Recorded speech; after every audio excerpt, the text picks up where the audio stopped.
Hello dandelions, I am back.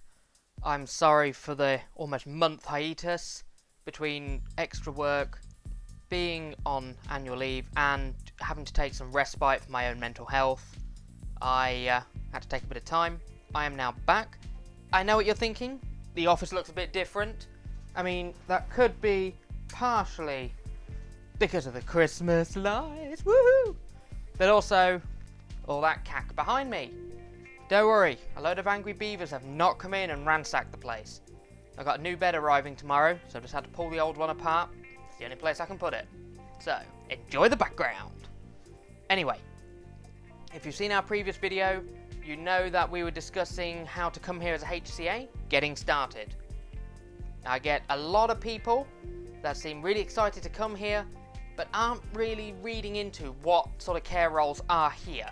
And when they actually sign something, do all the processing, get here, and then they learn for themselves. So this video is going to help with that. I'm going to break down the three main different types of care in the UK, namely hospital carer, care or nursing home carer, and domiciliary care. I'm going to go through a few little topics and compare them all, basically, so you have the best idea of each. Do you know what you're walking into? This has all come from me researching and my own personal experience. I have worked all of these jobs in my 7+ years as a HCA previous to my new job. Well, 2 years. But sit back and enjoy. You won't see my face much. I'm going to put a black screen up just so I can put the details on a lot easier. Here we go! So, first topic will be, do they recruit from overseas? Good question. Care homes and domiciliary care, yes, they do recruit currently from overseas. Hospitals, currently not.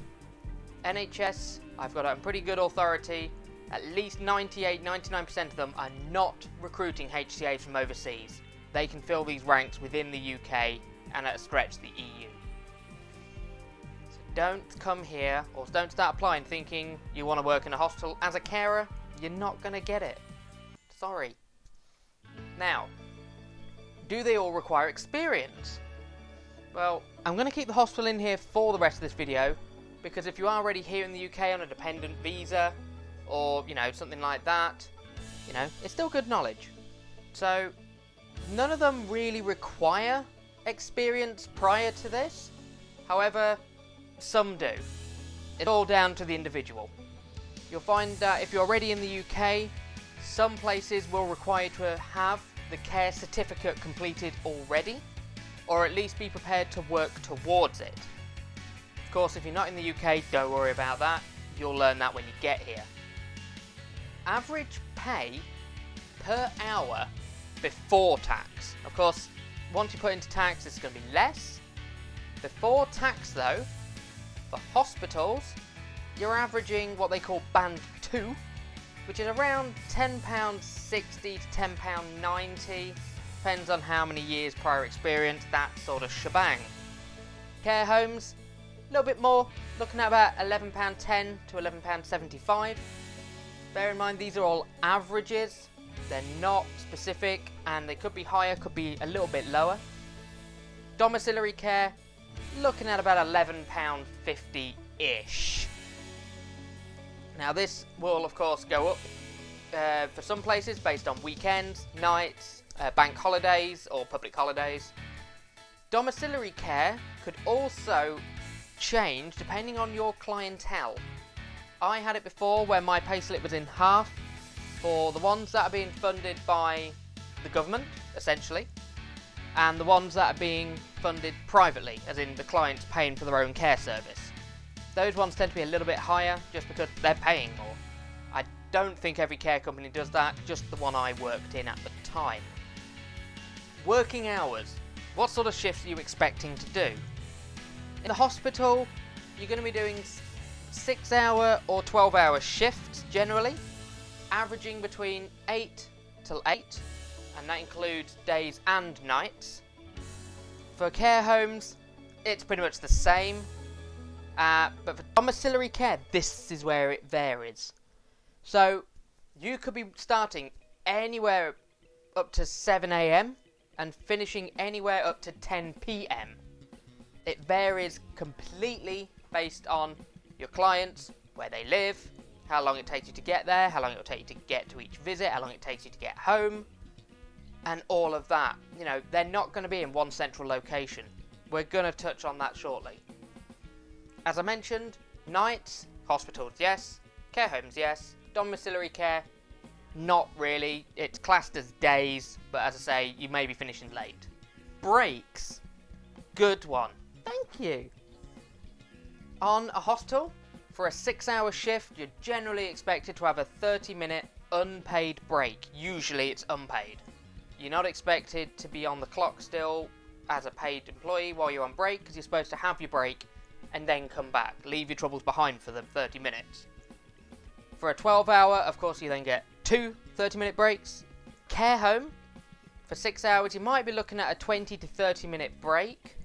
It's usually paid, because if they need to drag you back off your break quickly, they may, and then just, finish your time afterwards. But some will just let you have your break unpaid. It varies. For 12 hours again, you're going to get 2. General ruling is for every 4 hours you work in a job in the UK, you are entitled to a 20 to 30-minute break. For domiciliary care, though, you will get your, over the course of the whole day, you'll get an hour. That's supposed to be your break. Could be split into smaller breaks. But you need to remember this. If your last client finishes their care call at 12 and your next visit is at 1, yes, you've got a nice hour break, but within that hour, you've got to take into account driving to your next client at 1 o'clock. If they live 20 minutes away, that's 20 minutes of that break spent driving. Bear that in mind.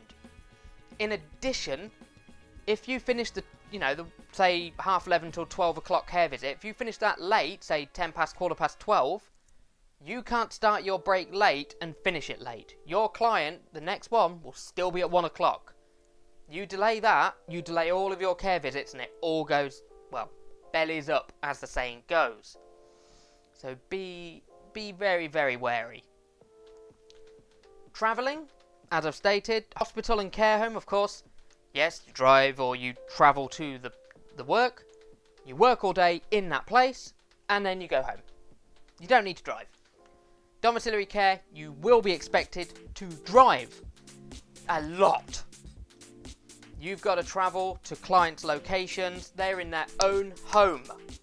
That means that you may be working, for example, out of Reading, a real stab in the dark. You may have your main headquarters in Reading, but you could be doing anything within 10-15 mile radius of Reading. Probably not that far, but it can happen. So bear in mind, you're going to be doing a lot of travelling. Lastly, I don't want to go on for too long rattling, the perks of the job. Not all jobs are doom and gloom. Some have a little sunny silver spark for you to enjoy. For the hospitals, that comes in the form of NHS discount. A lot of shops in the UK will give NHS discount if you show them your ID badge.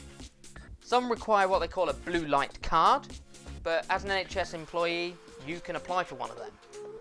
Also, in hospitals, there's a lot of career progression for carers. I was a carer once. I now work in a more admin role, not so much admin, but I'm not on the floor anymore, if you get me, doing the care. I've got out of that bit. I'm in a bit more of a specialised role. Perfect. For care homes, some may have their own private perks, like they may have gift vouchers, or they have a bit of a friendly knowing with some of the managers nearby that may give you a bit of discount. Generally, though, you're not getting much perk-wise out of a care home, except, you've got a steady job. Your clients generally stay the same, or residents. So it's pretty much the routine every day, which could be a perk in itself.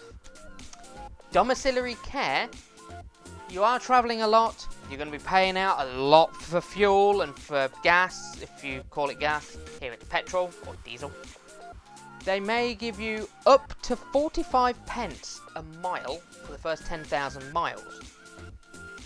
Don't get your hopes up. The chance of you getting 45 pence a mile from your employer is low. I think mine was between 8 and 12 pence a mile. So be prepared when you do your budgeting at the end of the month to take fuel into account, because you'll be paying a lot of it. But I hope that's at least given you some insight into what you're kind of looking for, what you're throwing yourself at. If you do have any further questions, or you want me to delve further into any of these topics, just send me a message, drop it in the Brave in Britain Facebook group, whatever. Put it in this channel. Drop a post. In fact, do it anyway. Even if you haven't got a question, you just want to appreciate the video, just say thanks or taken. It helps the YouTube algorithm, helps our videos spread out and reach all of you lovely, lovely people. In the meantime, take care everyone. I hope you've enjoyed this video, and I'll see you hopefully in the next video, which I'm aiming before Christmas. Bye for now, guys. Bye bye.